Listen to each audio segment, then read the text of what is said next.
سلام رفقای گل، خیلی خوش اومدید به اولین ویدیوی کانال ایلیا ام اچ.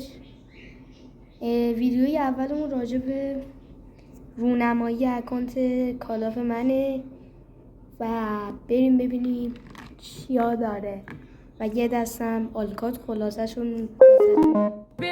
دل من گرفته امشب بدجور آدم و حال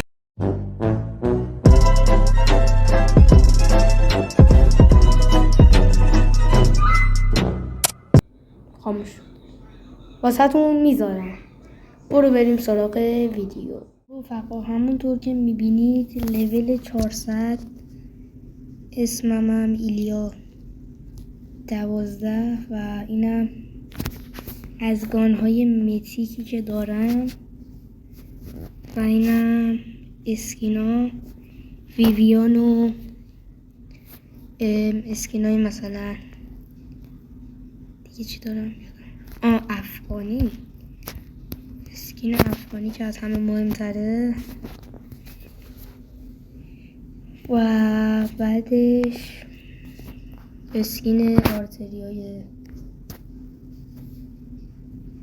غیر است و گانهای متیک M13 متیک و 117 متیک رایگان با کریم لجند و دیگه بقیهش رایگانه با M13 لجند.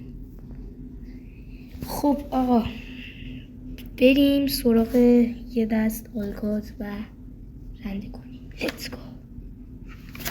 نوایست با اینکم بیرون برو بریم.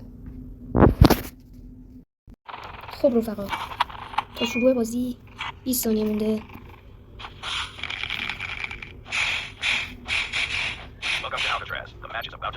برو بریم. Let's go.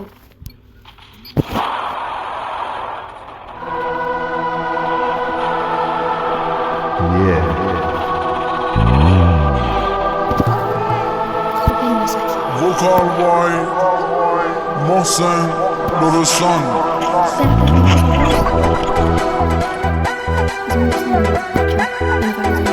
ایروان در نان پدر حلال دلاور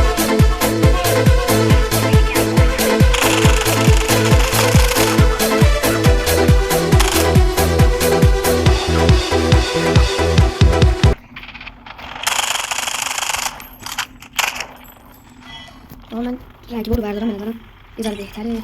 رگبار بگیر نگیرش خرابه. برو به سرعت برق با زن بریم از اینجا.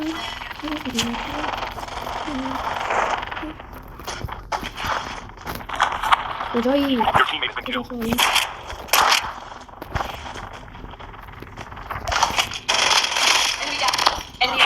ایزی اولی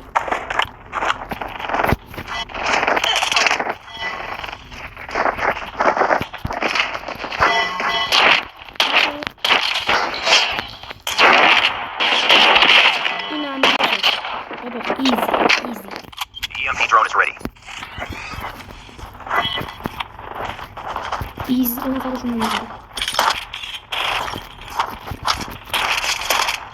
جانه نانی بود باید هم هستن ولی کلا نمیده.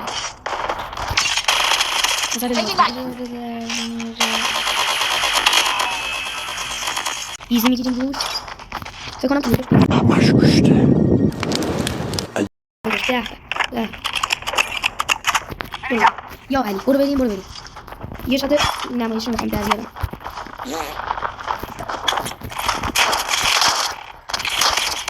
شد دو نفری گرفتن رو ای خدا بریم واسه انتقام. ام آر سی دارم میاد.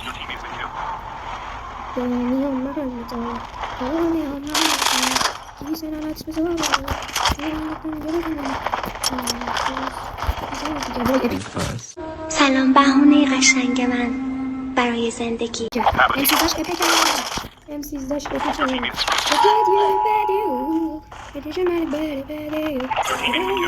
وای بچه ها رفتیم لابی خوش بگذره. خب آقا امیدوارم خوشتون اومده باشه. اگر خوشتون اومده لایک حساب یادتون نره و تا ویدیوهای بعدی